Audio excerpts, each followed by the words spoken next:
শিক্ষার্থীরা, তোমাদের এসএসসি 2025 পরীক্ষায় কোন সাবজেক্টের খাতায় শিক্ষকরা কিভাবে নাম্বার দিচ্ছেন, আমরা অনেকগুলো শিক্ষকের সাথে যে তথ্যগুলো পেয়েছি। শিক্ষার্থীরা, তোমাদের বাংলা প্রথম পত্র খাতা কিভাবে দেখা হচ্ছে, তোমাদের সৃজনশীল তোমরা যারা নিয়ম অনুযায়ী ভালোই লিখেছো তারা কিন্তু 10-এ 10 নাম্বারই পাচ্ছে। আর যারা সৃজনশীল তোমরা যারা মোটামুটি লিখেছো তারাও কিন্তু 10-এর মধ্যে 8 নাম্বার পাচ্ছে। আর যারা একদমই নর্মাল লিখেছো, ঠিক মতো লিখতে পারোনি, তারাও কিন্তু 10-এর মধ্যে 6 থেকে 7 করে পাচ্ছে। শিক্ষার্থীরা, তোমাদের বাংলা প্রথম পত্রে সৃজনশীল অনেক শিক্ষার্থী কিন্তু 70-এর মধ্যে 65 নাম্বার পেয়েছে, আমরা যে তথ্যটি পেয়েছি। এছাড়াও যারা মোটামুটি লিখেছে তারাও কিন্তু 60-এর মধ্যে 62 নাম্বার করে পাচ্ছে, 70-এর মধ্যে 60 থেকে 62 নাম্বার করে পাচ্ছে। শিক্ষার্থীরা, তোমাদের ইংরেজি প্রথম পত্র খাতা কিভাবে দেখা হচ্ছে দেখো।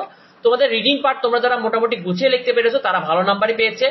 রাইটিং অংশ, বিশেষ করে completing story, letter, dialogue, paragraph, এগুলো যারা একটু ভালো করে লিখেছে তাদেরকে 10-এ 10ই দিয়েছে শিক্ষক। আর যারা মোটামুটি লিখেছো তাদেরকেও 8 বা 9 করে পাচ্ছে তারাও।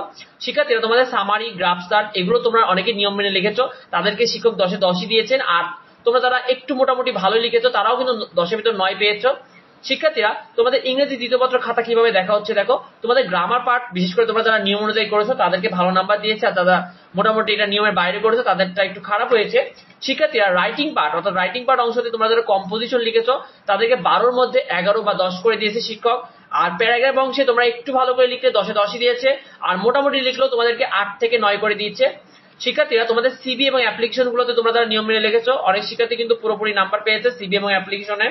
শিক্ষার্থীরা, তোমাদের গণিতের খাতা কিভাবে দেখা হচ্ছে দেখো। এই তোমরা যখন গণিতে একটা অঙ্ক করেছো সেখানে তোমাদের যদি 90% অঙ্ক সঠিক থাকে, অথবা 2-3 লাইন ভুল করেছো 7 লাইন 8 লাইন একটা অঙ্কে, সেক্ষেত্রেও কিন্তু শিক্ষক তোমাকে পুরো নাম্বারই দিচ্ছে। শিক্ষার্থীরা, কোনো অঙ্কে তুমি যদি মনে করো 7-8 লাইনের একটা অঙ্কে 2-3 লাইন সঠিক করেছো, বাকি সবই ভুল, সেক্ষেত্রে তোমাকে কিন্তু শিক্ষক অর্ধেক নাম্বার দিচ্ছে। আর জ্যামিতিতে তোমাদের যাদের চিত্র ঠিক আছে কিন্তু ব্যাখ্যায় কিছুটা ভুল রয়েছে তাদের কাছেও কিন্তু পুরো নাম্বারই দিচ্ছে শিক্ষক। শিক্ষার্থীরা, শুধু সৃজনশীল অংশে অনেক শিক্ষার্থী কিন্তু গণিতে 70 নম্বরের মধ্যে 65+ নাম্বার পেয়েছে। শিক্ষার্থীরা, তোমাদের খাতা দেখার ক্ষেত্রে গণিত ও ইংরেজি দ্বিতীয় পত্রে সব থেকে বেশি ফেল করেছে, আবার তোমাদের বাংলা প্রথম পত্র ও গণিত খাতায় সব থেকে বেশি A+ পেয়েছে, আমরা যে তথ্যটি পেয়েছি। তো ভিডিওটি এ পর্যন্তই। পরবর্তী আপডেট পেতে অবশ্যই আমাদের চ্যানেলটিকে সাবস্ক্রাইব করে রাখো। তোমার মতামত থাকলে অবশ্যই ভিডিওতে কমেন্ট করো, তোমাদের যাবতীয় কনফিউশন দূর করা হবে। দেখা হয় পরবর্তী ভিডিওতে। ধন্যবাদ সবাইকে।